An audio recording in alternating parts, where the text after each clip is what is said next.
wanted to kind of take a little bit of a deeper dive into sort of better understanding sort of some of the genetic risk factors for ovarian cancer.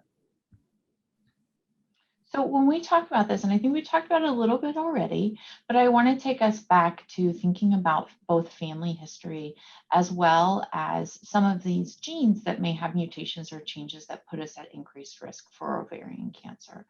And so we know that if we look back through a family's history, and there is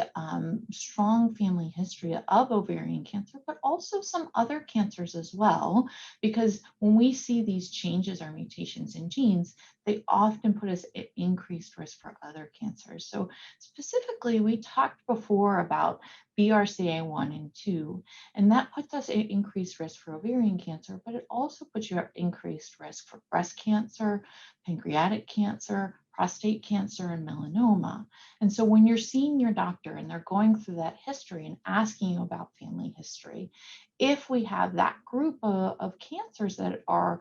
seen throughout your family, that may tell us that you're at increased risk for having a change or mutation in BRCA1 or 2. And we also know that there are groups of people who are at a higher risk for having these changes or mutations. Specifically, groups of Ashkenazi Jewish people have been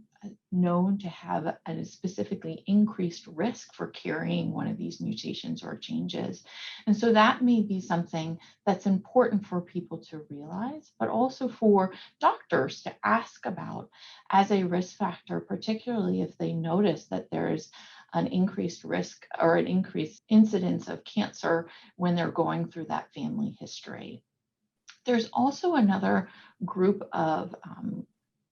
cancers that your doctor may ask you about, and this would be associated with a syndrome called Lynch syndrome. And so Lynch syndrome is a mutation or a change in, again, a group of genes that are help to keep our cells healthy and repair damage that may happen to the cells. And when we have a mutation in one of these, it can put us at increased risk for ovarian cancer, but it can also put you at increased risk for endometrial cancer, colon cancers, some cancers in the urinary tract. And so it is really important to know your family history. And it's important that your doctors ask you about these so that if they notice that there's a strong family history, that we get you and or your family members to genetic counselors so that they can order the appropriate tests,